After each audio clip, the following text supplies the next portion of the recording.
Hello guys, this is Ashish Sharma. And अभी जो exam आ रहे हैं सीएस एग्जीक्यूटिव के, तो उसके रिगार्डिंग मैंने ये जो रिवीजन लेक्चर्स हैं वो मैंने स्टार्ट किए हैं। ना कि ये फुल फ्लैश तो नहीं है, लेकिन मैं आपको इतना बोल सकता हूँ ये जो रिवीजन लेक्चर्स हैं मे भी आपको काफ़ी ज़्यादा काम आए। और जो भी आपके डाउट रहेंगे प्लीज़ तो कमेंट बॉक्स में बता देना, सो डैट मैं इसको सॉल्व कर सकूँ एंड आपको रिवर्ट कर सकूँ। देन फर्स्ट ऑफ ऑल आज हम पहला स्टार्ट कर रहे हैं आईटीसी। ये काफ़ी ज़्यादा इम्पॉर्टेंट एंड काफ़ी इम्पॉर्टेंट चैप्टर है in the C S executive tax के चैप्टर में। एंड जैसे सबको मालूम ही होगा कि लाइक आईटीसी होता क्या है। फर्स्ट ऑफ ऑल क्या क्या क्या होता है आईटीसी, मतलब इनपुट टैक्स क्रेडिट। और जो इनपुट क्या होता है, इनपुट मतलब कि हमने कुछ परचेज़ किया है। हमने कुछ परचेज़ किया है, उस पर हमको हमने जो टैक्स पे किया है उसका क्रेडिट लेना is the input tax credit. कि हमने कोई इनपुट लिया है, उसके ऊपर टैक्स पे किया है, उसका क्रेडिट चाहिए हमें, करेक्ट। कोई अगर इनपुट हमने मार्केट से लिया है, फिर चाहे वो गुड्स में हो या फिर वो सर्विसेज में हो, किस में भी हो, तो अगर वो कोई भी अगर आपने लिया है और उसके ऊपर आपने टैक्स पे किया है तो ही वो आपको अवेल होगा क्रेडिट। सिंपल सी बात है। तो जो भी हम लोग पे करते हैं अपने इनवर्ड सप्लाई से पे करते हैं, और क्या क्रेडिट, हाँ, उसके बाद इसके 3 सेक्शंस हैं, 16, 17 एंड 18। ओके, तो 16 क्या बताता है हमें कि कौन कौन पर्सन एलिजिबल है। इसमें जो सेक्शंस हैं प्लस रूल्स भी हैं, रीड विद रूल्स। तो आपने कंपनी लॉ में तो काफ़ी बार सुना होगा रीड विद रूल्स, यस। तो सेक्शंस है और रूल्स भी है इसमें, और रूल्स तो काफ़ी अच्छे हैं इसके, वो तो सबको मालूम ही है। देन उसके बाद सेक्शंस 3 है इसमें, 16, 17, 18। 16 में क्या बताया गया है यहाँ पे कि कंडीशन फॉर एलिजिबल क्रेडिट, किस किस को क्रेडिट मिलने वाला है। अगर ये कंडीशंस, 4 कंडीशंस हैं इसमें, अगर सारी अगर आपने फुलफ़िल कर दी हैं तभी आपको तभी आपको जो क्रेडिट है वो मिलेगा। इसका ब्लॉक क्रेडिट मतलब कि आपको इस टाइम पे क्रेडिट नहीं मिलेगा। अगर आपने इनवर्ड कुछ भी किया है, कुछ भी पे किया है, तो अगर आप एलिजिबल हैं, उसमें कंडीशन देखेंगे हम लोग। अगर आप उस कंडीशंस में आ गए तो आपको वहाँ क्रेडिट नहीं मिलेगा। And last one is 18। 18 वाला रिवर्ट स्पेशल केसेस है। पहले में क्या है कि भाई कब कब मिलेगा, कब कब नहीं मिलेगा, और कौन कौन से केस में स्पेशल केसेस है। ये कब का आपको रिवर्सल करना पड़ेगा, कभी कभी आपको अवेलमेंट, वो आपको बता दूंगा मैं कब का आपको अवेल करना है, एंड देन कब का आपको रिवर्सल करना है आपका क्रेडिट, ठीक है। देन यहाँ पे कुछ क्वेश्चन है मेरे कि लाइक हु गेट आईटीसी, किसको आईटीसी मिलेगा, रजिस्टर्ड पर्सन को आईटीसी मिलेगा, किसको, रजिस्टर्ड पर्सन को। लेकिन एक सवाल आता है मुझे कि क्या क्या हर रजिस्टर्ड पर्सन को मिलेगा। Answer is no. कंपोजिशन वालों को नहीं मिलेगा, सिर्फ रजिस्टर, मतलब सब रजिस्टर, सेक्शन 9 वाले एंड सेक्शन 10 वाले, सबको तो मिलेगा, दोनों रजिस्टर पर्सन ही हैं। लेकिन क्या 10 वालों को मिलेगा, नहीं मिलेगा, इनको नहीं मिलेगा। सिर्फ नॉर्मल वाले हैं उनको ही मिलेगा, सेक्शन 9 वाले उनको ही मिलेगा आईटीसी। और इनपुट टैक्स होता क्या है, हम इतना बात कर रहे हैं इनपुट टैक्स, वो मतलब होता क्या है आखिर, इनपुट टैक्स है क्या आखिर। ये इनपुट टैक्स आईजीएसटी है, जीजीएसटी है, एचजीएसटी है, यूटीजीएसटी है, ये सारे इनपुट टैक्स क्रेडिट है हमारे, जो कि हमने जो पे किए हैं इनवर्ड सप्लाईज पर, जो हमारे बिजनेस में in the course of business आ रहे हैं और फर्दर ऑफ बिजनेस आ रहे हैं, भले वो इनवर्ड सप्लाईज हमारे गुड्स हों या सर्विसेज हों, वो हमें मिलेंगे। और गुड्स में क्या होते हैं, एक इनपुट होते हैं, एक कैपिटल गुड्स होते हैं। इनपुट होते हैं, एक कैपिटल गुड्स होते हैं। इनपुट क्या होते हैं, जो हमारे बिजनेस में काम आते हैं, और ये क्या होते हैं, जो हमारे बैलेंस शीट में कैपिटलाइज होते हैं। चलो अभी देखें, थोड़ा डेफिनेशन भी देख लें थोड़ा इसके क्या क्या डेफिनेशन है। लाइक डेफिनेशन, सेक्शंस पढ़ना, चलो बोलते हैं सेक्शन पढ़ना क्या कंपलसरी है, इसमें तो नहीं है, लेकिन कंपनी लॉ में ज़रूर पढ़ लेना। इसमें तो थोड़ा आपको ये नहीं है, थोड़ा छूट दी गई है, लेकिन पढ़ लेना तो भी। Input capital goods, input services, input tax and registered persons. मेरी हैंडराइटिंग थोड़ा सा ये है, बट प्लीज़ एडजस्ट कर लेना थोड़ा सा। इसमें क्या है, पहला है इनपुट। इनपुट का मतलब क्या होता है, जो कैपिटल गुड्स नहीं है, इनपुट क्या है? जो कैपिटल गुड्स नहीं है। और कैपिटल गुड्स क्या है? जो भी चीज़ बैलेंस शीट में कैपिटलाइज हो रही है वो सारी की सारी चीज़ें हैं कैपिटलाइज गुड्स, और वो चीज़ इनपुट में नहीं आती है। करेक्ट? तो इनपुट क्या है? जो गुड्स कैपिटल गुड्स नहीं है वो इनपुट। और जो कैपिटल गुड्स क्या है? कैपिटल गुड्स वही है जो हमारे बैलेंस शीट में कैपिटलाइज हो रही है। ओके, और उसका जो भी कैपिटलाइज होने के बाद वो चीज़ हमारे बिज़नेस में यूज़ होनी चाहिए। ओके, अगर वो चीज़ हमारे बिज़नेस में यूज़ हो रही है तो ही वो हमको क्रेडिट मिलेगा, वरना उसका कोई क्रेडिट हमें नहीं मिलेगा। ओके, उसके बाद इनपुट सर्विसेज मतलब कोई भी सर्विसेज जो कि intent to be use in the कोई भी सर्विसेज। दो चीज़ तो हर चीज़ में कॉमन ही होती है। सेक्शन 9 से आप देख लेना। कोर्स हमें उस सिंपल सी बात है यार कि अगर आप कुछ भी कर रहे हो बिजनेस, अगर आपकी बिजनेस में वो आप चीज़ यूज़ नहीं करोगे तो गवर्नमेंट आपको उसका आईटीसी देगी क्यों? सही बात है ना। आईटीसी क्या होता है? एक बेनिफिट होता है, एक बेनिफिट ही होता है ना। जैसे कि इनकम टैक्स में एक बेनिफिट है कि 5 लाख के नीचे टैक्स नहीं है आपको, तो जो 5 लाख के नीचे आ रहे हैं वो लोग का टैक्स नहीं है ना। तो वो ऐसे आईटीसी क्या है? एक बेनिफिट है खाली, एक बेनिफिट है भैया, आपको एक बेनिफिट ले लो। लेकिन जैसे कि आपको सेल्स हुआ है आपका 50,000, अब आपको टैक्स पे करना है इस पर। हाँ, it just an example. Okay, अगर आपको 18% भी जो टैक्स पे करने को आया, अभी काफ़ी अच्छा आपको टैक्स पे करने आ जाएगा। लेकिन आप चाहेंगे कि यार अभी बंदा वो टैक्स पे करे या फिर यार जो बिज़नेस है वो रन करे, तो गवर्नमेंट सोचती है यार कुछ बेनिफिट दें हम इसको। तो परचेज़ जो किया है आपने, अगर वो आपने बिज़नेस के पर्पस बिज़नेस में ही यूज़ किया है उस चीज़ को, तो आपको अगर आपने परचेज 40,000 का किया है, 10 इसके जो 10,000 है वो आपका प्रॉफिट है बीच में, तो आपको 40,000 पे जो भी आपने क्रेडिट लिया रहेगा वो आपको यहाँ पे अवेल हो जाएगा। बीच में जो भी डिफरेंस होगा वो आपको गवर्नमेंट को पे करना पड़ेगा। इससे बेनिफिट किसका है? इसको भी बेनिफिट है, गवर्नमेंट को भी बेनिफिट है। गवर्नमेंट को टैक्स मिल गया, क्योंकि वो पर्सन बोलेगा नहीं फिर कुछ कि भाई ठीक है चलेगा दे दो भाई। लेकिन यहाँ पे अगर गवर्नमेंट अगर ये ना दे, सिर्फ सेल पे ले ले, तो यहाँ तो लॉस ही हो गया उसको डायरेक्टली। जैसे कंपोजिशन में तो 1% ही होता है। कंपोजिशन में जाएंगे तो 1% हो रहा है यार, 1% से फ़र्क नहीं पड़ने वाला उसको 1% से। समझ रहे हो? अगर 1 करोड़ का अगर 1% भी देखे तो 1 लाख ही होता है, 10,000 होता है, सॉरी। हाँ, तो सिर्फ उतना ही तो होता है, देख लेना।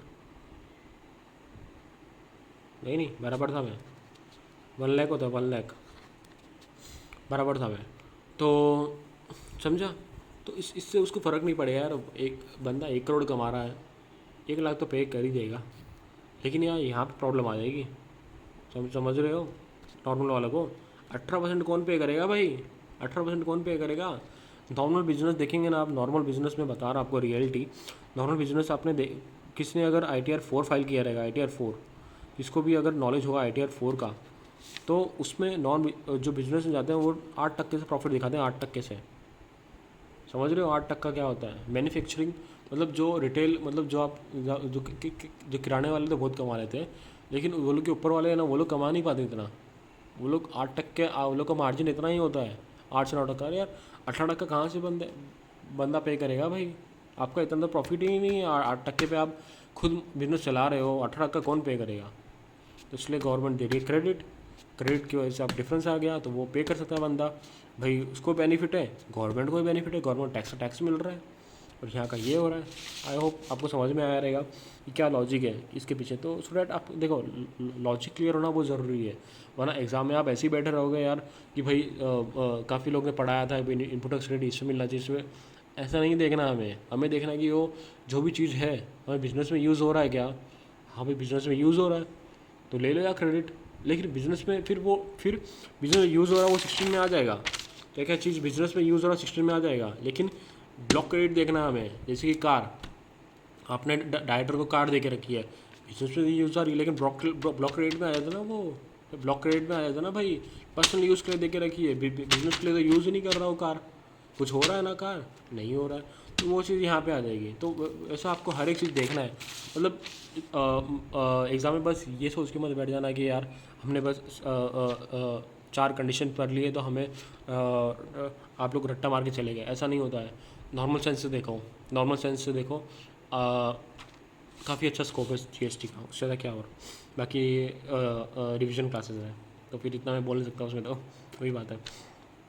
इनपुट टैक्स रेट में आईजीएसटी आ गया, सीजीएसटी आ गया, एसजीएसटी आ गया, 9493 के आरसीएम आ गए, समझ रहे हो, आरसीएम वाले भी आ गए इसमें। तो फिर कंपोजिशन लेवी तो आएगा नहीं, सेस आएगा क्या, सेस आएगा क्या, मैं ये चीज़ पूछ रहा हूँ, सेस आएगा, सेस नहीं आएगा। बट नोट है यहाँ पे, section 11 of GST composition cess, credit मिल जाएगा, सेस का भी क्रेडिट मिल जाएगा, लेकिन अगर वो सेस में ही एडजस्ट होना चाहिए, समझ रहे हो, सेस में ही एडजस्ट होना चाहिए तो ये आपको क्रेडिट मिलेगा। जीएसटी में एडजस्ट नहीं होना चाहिए, वो सेस का क्रेडिट मिल जाएगा लेकिन वो सेस के अगेंस्ट ही एडजस्ट होना चाहिए। जो बंदा सेस पे ही नहीं कर रहा है उसको सेस का क्रेडिट कैसे मिलेगा, ऑब्वियस सी बात है। फिर रजिस्टर पर्सन में क्या है कि सेक्शन 25 में आता है रजिस्टर पर्सन, बंदा 25 में आगे अटक गया है, 25 में रजिस्टर पर्सन आता है but does not include a person UIN वाले कौन होते हैं अभी, ये जो मल्टीलेटरल असेंबली होती है ना, जो लोग क्रेडिट नहीं मिलता, क्यों यार, वो लोग बोलते हैं यार हमें क्रेडिट मत दो, हमें रिफंड दे दो यार, कौन हमारा इतना ये सब करेगा, चुपचाप हमें रिफंड दे दो तो हम चुपचाप बैठ जाएंगे। तो गवर्नमेंट उनको बोलती है यार आपने अगर पे किया रहेगा ना तो आपको रिफंड मिल जाएगा, इसलिए उनको बाहर ही कर दिया, आपको क्रेडिट वेडिट का कुछ वो लोग को रखा ही नहीं। भाई वो लोग आज हैं इधर है कल नहीं है, ऐसा ही है ना। जो जो जो जो एम्बेसी वाले लोग हैं वो लोग क्या हैं, वो लोग आज यहाँ पे कल यहाँ पे नहीं है, तो वो लोग बोलेंगे यार आज क्रेडिट दे दिया, फिर वो लोग बोलते हैं इतना झट पालना ही नहीं है हमको खाली हमारा रिफंड कर दो, बात ख़त्म करो, समझा। तो वही उसके बाद कैसा है कि ना एलिजिबल देखते हैं हम सेक्शन 16 है ये, हाँ सेक्शन 16 में क्या है अपना कि कौन कौन पर्सन एलिजिबल है अभी, हाँ कौन कौन पर्सन अभी एलिजिबल है जिसको 4 कंडीशंस सेटिस्फाई करनी पड़ी। कितनी 4 कंडीशन। फर्स्ट पहला कंडीशन क्या है, तो सिंपल कंडीशन है, कुछ ज़्यादा याद करनी है, मैं आपको सिंपली याद करा दूंगा। देखो एक प्रोसेस याद कर लेना खाली कि गुड्स पहले आ जाए, गुड्स आ गए, हाँ गुड्स आ गए, और गुड्स आ गए तो उसका डेबिट क्रेडिट नोट भी दे दो यार, गुड्स आ गए तो डेबिट क्रेडिट नोट दे दो, और साथ में टैक्स पे कर दो, टैक्स पे करने के बाद जो रिटर्न फाइलिंग कर भी कर दो, समझ रहे हो प्रोसेस है। गुड्स आ जाए, देखो सिंपल सी बात है यार, अगर ऑफिसर आएगा वो क्या देखेगा कि गुड्स पहुँचे हुए हैं आपके यहाँ पे, वहाँ से डिलीवर हुए और आपके बिल पड़ा हुआ है और आपने टैक्स, मतलब वो क्या देखेगा आपको ऑडिट में क्या निकालेगा कि आपने रिटर्न फाइलिंग नहीं किया, आपने टैक्स भी क्यों पे नहीं किया। 2 क्वेश्चन होंगे ऑफिसर के, ये 2 क्वेश्चन कि आपके पास ये दोनों है तो आपने ये दोनों क्यों नहीं किया, सिंपल सी बात है। इसलिए आपको चारों काम करने हैं, इसलिए आपको ऑफिसर आपको बोलेगा ये दोनों है आपके पास, सिर्फ गुड्स अगर आपके पास आ गए हैं, बिल भी आ गया है, टैक्स पे क्यों नहीं किया, रिटर्न फाइल क्यों नहीं किया, समझा। एकदम इजीली याद हो करेंगे मेरे साथ से आपको, समझा। तो इसलिए आपको जब भी आईटीसी अगर अवेल करना है, कोई भी अगर पर्सन है उसको अगर आईटीसी अवेल करना है, सिंपली सोचो कि मैं हूँ सप्लायर और सामने वाला रेसिपिएंट है, तो वो आएगा मेरे पास आएगा, गुड्स लेके जाएगा, तो मेरी क्या जिम्मेदारी बनती है, मैं उसको बिल दूँ, मैं उसके यहाँ गुड्स पहुँचाऊँ, उसकी जिम्मेदारी है वो कि वो गवर्नमेंट को टैक्स पे करे। अगर उसने जो आईटीसी अवेल किया है, जो रिसिपिएंट ही आईटीसी अवेल करेगा ना, देन वो आईटीसी अवेल कर रहा है तो गवर्नमेंट टैक्स पे करे वहाँ और रिटर्न फाइलिंग करे, बस समझा। मैंने जो उसको दिया पैसा वो आगे गवर्नमेंट को तो दे, आगे समझ रहे हो, आगे गवर्नमेंट को तो दे। अभी देखो सिंपल सी बात है, इसकी एडिशनल कंडीशंस भी है, मैं आपको सिंपली बता दूंगा एडिशनल कंडीशंस। मैंने बताया आपको कि मैं सप्लायर हूँ और वो रिसिपिएंट है, वो आया बंदा आया गुड्स लेके गया, तो वो बंदा भाई ये तो बताए गुड्स लेके गया, भाई पैसा नहीं दे रहा है मेरा, 180 दिन हो गए, 180 दिन हो गए, पैसा नहीं दे रहा है मेरा, तो गवर्नमेंट क्या बोलेगी, किसको बोलेगी, रिसिपिएंट को बोलेगी ना कि यार तुम पैसा नहीं दे रहे हो, उसका आईटीसी लेके बैठे हो, चलो रिवर्स करो आईटीसी रिवर्स करो। 18% का इंटरेस्ट मारेगी ऊपर से, कितना 18% का इंटरेस्ट मारेगी और आईटीसी रिवर्स करवाएगी उससे, बोले कि पहले पे करे फिर जो है वापस रीअवेल कर ले, लेकिन 18% इंटरेस्ट तो पे करना पड़ जाएगा, समझे। कहाँ कभी जब से आईटीसी अवेल किया है तब से, समझ रहे हो। और भी काफ़ी सारी कंडीशन, लेट्स सी कि पहली बात तो ये हो जाता है, एडिशनल कंडीशंस में ये आ जाती है कि आपने जितना आपने लिया है उतने का ही रिवर्स आपको, देखो एक ही कंडीशन था, देखो कि भाई ये अभी नया नया है कि जो इन्वॉइस है, इन्वॉइस अपलोड नहीं किया भाई ने, इन्वॉइस अपलोड नहीं किया। GSTR 1 में इन्वॉइस 6 लाख का, 10 लाख का है, 10 लाख में 6 लाख ही अपलोड किया, 4 लाख तो किया ही नहीं। गवर्नमेंट बोलेगा यार तुम 4 लाख का किए नहीं अब तक, तुम एक काम करो, जितना आईटीसी तुम्हें बचा हुआ है वो अवेल कर लो 4 लाख में। तुम 10 लाख का आईटीसी अवेल करके बैठे हो और तुमने खाली 6 लाख का बिल अपलोड किया है, 4 लाख का तुम दे ही नहीं रहे हो, इन्वॉइस भी अपलोड नहीं किया है, और तुम 10 लाख पे करके बैठे हो आईटीसी अवेल। बोले नहीं ऐसा तो नहीं चलेगा यार, हमें लॉस हो रहा है, हम लॉस तो नहीं होने देंगे खुद को। बोलेगा 6 लाख का तो आप पूरा का पूरा ले लो, बाकी जो 4 लाख है ना, 4 लाख का 6 लाख का 10% तो मिलेगा, या फिर जो 40 लाख का 4 लाख का जो भी आईटीसी होगा, which ever is low. Government हमेशा लो पे चलता है कि भाई ज़्यादा बेनिफिट क्यों दे तुम्हें, जो भी मैक्सिमम रहेगा वो ले लो चुपचाप। लेकिन मैक्सिमम जो ले रहे हो वो 6 लाख के ऊपर नहीं आएगा भाई, जो समझ रहे हो कि आप ज़्यादा ले लिए, ज़्यादा तो नहीं देगा, समझ रहे हो। 10% इसका 10% या फिर जो आपके पास है वो उसका मैक्सिमम। और जो आईटीसी पोर्शन, जैसे कि आपने 10 लाख का कोई गुड्स लिया, 18% का जीएसटी मारा, तो 18% वाला जो है ना, 18% वाला वो यहाँ बात उसकी हो रही है कि आपको उस पर आईटीसी नहीं मिलेगा, समझ रहे हो। अगर आपने डिप्रिसिएशन क्लेम कर लिया है तो, अगर डिप्रिसिएशन क्लेम नहीं किया है तो उस पर आईटीसी ले लो। 10 लाख वाला जो है उस पर तो आपको खाली डिप्रिसिएशन ही मिलने वाला है, उस पर तो कुछ आईटीसी है नहीं, क्योंकि अपना तो वो गुड्स ही है, तो उस पर भले आपको मिल जाएगा क्या। लेकिन यार इस पर जो 18% है, इस पर आईटीसी ले लो या फिर जीएसटी पे कर दो, आईटीसी ले लो या फिर डिप्रिसिएशन ले लो, समझ रहे हो। और एक होता है लॉट्स। लॉट्स का देखिए एग्जांपल देख लेते हैं अपन फटाफट। लॉट्स में कैसा ऐसा लॉट्स है, जो आखिरी लॉट है ना वो आएगा ना तब मिलेगा आपको आईटीसी, समझ रहे आ रहा है। सिंपल रखना है। Recipient pay to supplier within 1 days from the date of invoice. वही मैंने आपको बताया कि यार सप्लायर से रेसिपिएंट गुड्स लेके चला गया, 180 दिन में पेमेंट नहीं कर रहा है, तुम यार बेनिफिट उठा रहे हो गवर्नमेंट का। सप्लायर तो नाइंसाफ़ी हो गया ना सप्लायर के साथ। सप्लायर बोलेगा यार मैं टैक्स भी पे कर रहा हूँ, आउटवर्ड सप्लाई मुझे पे करना पड़ रहा है आगे, ऊपर से तुम मुझे पेमेंट भी नहीं कर रहे हो। तो गवर्नमेंट जाएगा रेसिपिएंट के पास, रेसिपिएंट को बोलेगा तुम फटाफट रिवर्स करो अपना आईटीसी, समझ रहे हो, और ना 180 दिन में पेमेंट करो इसको, समझ रहे हो। तो बेनिफिट सप्लायर को यहाँ पे है, समझ रहे हो। उसके बाद अपना आता है exceptions of with in 100 days। फिर इतने 180 दिन वाला कब नहीं आएगा, खुद ही सोच के बता दो यार, सिंपल सी लॉजिक है यार। आरसीएम में नहीं आएगा क्योंकि वो आरसीएम खुद दोनों पे कर रहा है, तो आरसीएम तो नहीं आएगा कभी भी। तो डीम सप्लाई जहाँ पे यार कंसिडरेशन ही नहीं है वहाँ पे क्या, कुछ नहीं। और जहाँ पे increase in value supply due to payment of receipt in behalf of the supplier, मतलब यहाँ पे क्या हो गया, थर्ड पार्टी को पे कर दिया है भाई ने। ये बोल रहा है मैंने थर्ड पार्टी को पे कर दिया और वो थर्ड पार्टी तुम्हें पे करेगा, वो तुम्हें पे नहीं कर रहा था उसके लिए मैं क्यों पे करूँ, सही बात है ना। तो बस वही है, ये सब चीज़ में केसेस है जहाँ पे आपको नहीं आएगा। उसके बाद time limit, time limit for availing ITC. Okay, तो इसमें क्या है टाइम लिमिट, तो मैंने बता दिया आपको कि भाई ये रिटर्न फाइल कर दो वो, last date of annual filing, इसमें से कोई भी रहेगा पहले, जब तक जो अर्लियर होगा, जो ये डेट है ना, ये डेट